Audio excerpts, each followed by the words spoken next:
కాగా APCC chief గా బాధ్యతలు చేపట్టే ముందు వైఎస్ షర్మిల ఇడుపులపై వెళ్లారు.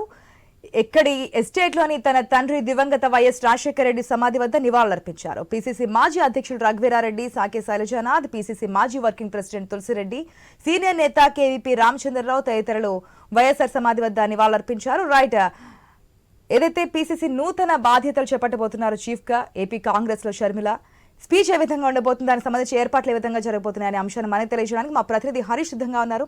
హరీష్,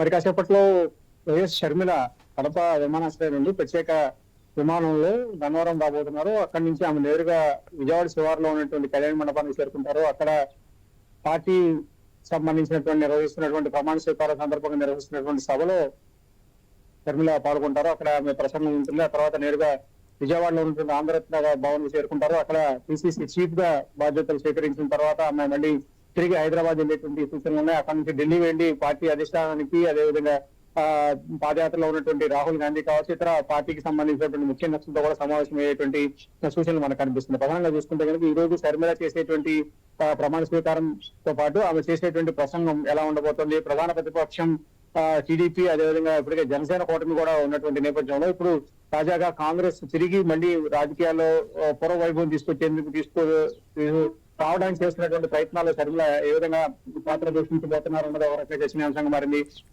ఇంకోవైపు చూసుకుంటే కనుక అధికార పక్షంలో ఉన్నటువంటి వైఎస్ఆర్ కాంగ్రెస్ పార్టీని షర్మిల ఏ విధంగా టార్గెట్ చేస్తారు, సహజంగా ప్రతిపక్షాలన్నీ కూడా అధికార పక్షాన్ని టార్గెట్ చేయడం అనేది రాజకీయాల్లో మనం సర్వసాధారణంగా చూసేటువంటి అంశం. ఇప్పుడు షర్మిల ఏ విధంగా వైఎస్ఆర్ కాంగ్రెస్ పార్టీని టార్గెట్ చేస్తారు, సోదరుడు జగన్ ఉద్దేశించి ఆమె ఏ రకమైనటువంటి హాట్ కామెంట్స్ చేస్తారన్నది మాత్రం ఒక చర్చనీయాంశంగా మారింది. ఈ వ్యవహారంలో కాంగ్రెస్ పార్టీకి సంబంధించినటువంటి సీనియర్ నాయకులు ఇచ్చేటువంటి సలహాలు, సూచనలు ఎలా ఉండబోతున్నాయి, నేరుగా ఒకేసారి వైఎస్ఆర్ కాంగ్రెస్ పార్టీని ఢీకొట్టేటువంటి సిచ్యువేషన్ ఉందా, లేదంటే కనుక ఇప్పుడు ఉన్నటువంటి సిచ్యువేషన్ కి అనుగుణంగా రాజకీయాలకి ఇప్పుడు వచ్చేటువంటి ఎన్నికలు ఏవైతే ఉన్నాయో ఆ ఎన్నికలకు సంబంధించినటువంటి అంశంపై కూడా ప్రత్యేకమైనటువంటి విస్తరించేటువంటి అవకాశం స్పష్టంగా కనిపిస్తుంది. ఇక ఏపీకి సంబంధించినంత వరకు వచ్చేటువంటి ఎన్నికల్లో కాంగ్రెస్ పార్టీ ఏ స్టాండ్ ని తీసుకోబోతుంది, ఎన్నికలకు వెళ్ళేటువంటి క్రమంలో హరీష్, ఈ రోజు షర్మిల ప్రమాణ స్వీకారం రోజు ఏదైతే అగ్ర నాయకులు కూడా రాబోతున్నారని ఇన్ఫర్మేషన్ అందుతుంది. ఎవరెవరి ప్రమాణ స్వీకారానికి హాజరు కాబోతున్నారు, అదేవిధంగా చేరికలు కూడా భారీగానే ఉండబోతున్నాయి ఈ సభా వేదిక ద్వారా అనేది కూడా ఇన్ఫర్మేషన్ ఉంది. ఏదైనా చేరికలు జరిగే అవకాశం ఉందా?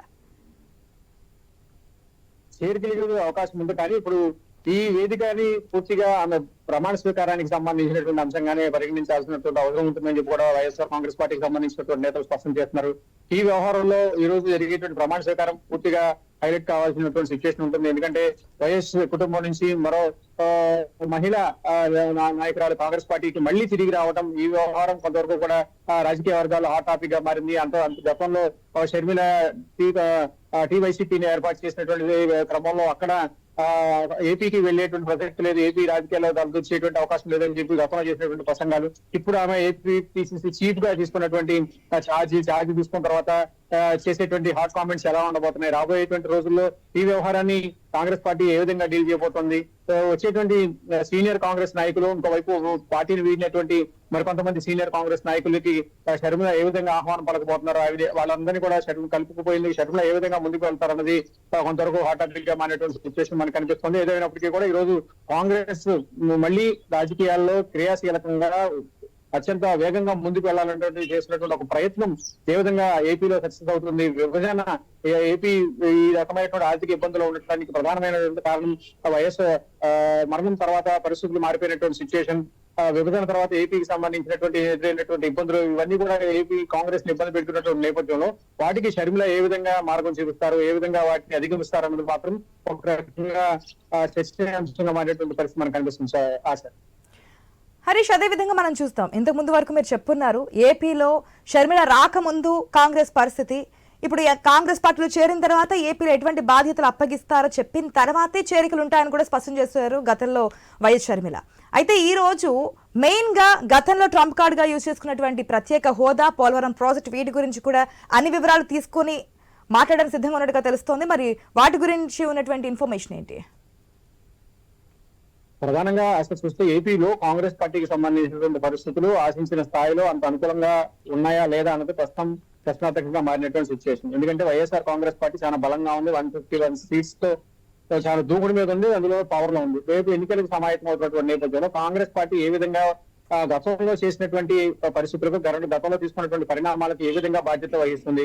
రాష్ట్ర విభజన జరిగింది, విభజన తర్వాత రాష్ట్రం అధోగతి పాలైపోయినటువంటి సిచ్యువేషన్, ఉపాధి అవకాశాలు కావచ్చు, విద్యా అవకాశాలు కావచ్చు, ఇండస్ట్రీస్ కావచ్చు, పరిశ్రమలు అభివృద్ధి, ఉపాధికి సంబంధించినటువంటి అంశాలన్నీ కూడా ఏపీకి దాదాపుగా దూరం అయిపోయాయి. చాలా మంది ఇతర రాష్ట్రాలకు వెళ్లాల్సినటువంటి పరిస్థితి ఏర్పడింది, చదువుకోవడానికి కూడా ఇతర రాష్ట్రాలకు వెళ్లాల్సినటువంటి పరిస్థితి ఏర్పడింది. ప్రాజెక్ట్స్ అనేవి ఎక్కడికక్కడ ఆగిపోయాయి, నిధులకు సంబంధించినటువంటి సమస్య ఏర్పడింది. ఈ రకమైనటువంటి విభజన సంబంధించిన తర్వాత కేంద్ర నాయకత్వంలో తీసుకోవాల్సినటువంటి చర్యలు కూడా విఫలమయ్యాయి. అయితే కాంగ్రెస్ అధికారం కోల్పోయిన తర్వాత బీజేపీ అధికారంలోకి రావడం, బీజేపీ నిధులు ఇచ్చి ప్రత్యేక హోదా లాంటి అంశాన్ని పక్కన పెట్టేటువంటి వ్యవహారం, ఈ మొత్తం పరిస్థితులన్నిటికీ కూడా వైఎస్ఆర్ కాంగ్రెస్ పార్టీ ప్రస్తుతం అనుసరిస్తున్నటువంటి విధానాలు, వీటన్నిటికీ కూడా షర్మిల వాటిని అధిగమించాల్సినటువంటి సిచ్యువేషన్ గా కనిపిస్తోంది. ఈ పరిస్థితులను రాష్ట్రంలో ముందుకు తీసుకెళ్లడం ఒక ఎత్తు, పార్టీని ముందుగా నిలబడటం ఒక ఎత్తు అయితే, ఆ పార్టీని ముందుకు తీసుకెళ్లడం, కేడర్ ని అట్రాక్ట్ చేసుకోవడం, నాయకత్వాన్ని తిరిగి తీసుకురావడం, ఈ రకమైనటువంటి సిచ్యువేషన్ అన్ని కూడా ప్రస్తుతం కాంగ్రెస్ పార్టీకి మాత్రం ఒక సవాలుగానే మారినటువంటి సిచ్యువేషన్ మనకి ఏపీలో కనిపిస్తోంది. ప్రమాణ స్వీకారం ఎన్ని గంటలు జరిగే అవకాశం ఉంది? దానికి సంబంధించిన ఏర్పాట్లు ఏ విధంగా జరుగుతున్నాయి? ఎవరెవరు అగ్ర నాయకులు ఈ రోజు ప్రమాణ స్వీకారానికి హాజరు కాబోతున్నారు? మరి కాసేపట్లో ఆమె ఎయిర్పోర్ట్ నుంచి, కడప ఎయిర్పోర్ట్ నుంచి గన్నవరం చేరుకుంటారు. గన్నవరం చేరుకున్న తర్వాత అక్కడి నుంచి నేరుగా విజయవాడ శివారులో ఉన్నటువంటి కళ్యాణ మండపాన్ని చేరుకుంటారు. అక్కడ భారీ ఏర్పాట్లు చేసే ప్రమాణ స్వీకార సభను నిర్వహిస్తారు. ప్రమాణ స్వీకార సభ తర్వాత ఆమె నేరుగా విజయవాడ ఆంధ్రరత్న భవన్ చేరుకుంటారు. ఆంధ్రరత్న భవన్ లో పిసిసి చీఫ్ గా బాధ్యతలు స్వీకరిస్తారు. పిసిసి చీఫ్ గా బాధ్యతలు స్వీకరించిన తర్వాత ఆమె పార్టీలోని ముఖ్య నాయకులను కలిసేందుకు హైదరాబాద్ నుంచి ఢిల్లీ వెళ్లేటువంటి సూచనలు షెడ్యూల్ గా కనిపిస్తున్నటువంటి పరిస్థితి మనకు కనిపిస్తుంది. ప్రమాణ స్వీకారోత్సవానికి కేవీపీ వంటి నాయకులతో పాటుగా రఘువీరారెడ్డి, అదేవిధంగా రుద్రరాజు వంటి కీలకమైనటువంటి నాయకత్వం కూడా ఈ సభ ప్రమాణ స్వీకారానికి హాజరయ్యేటువంటి అవకాశాలు మనకు కనిపిస్తున్నాయి. Right Harish, thanks for the update.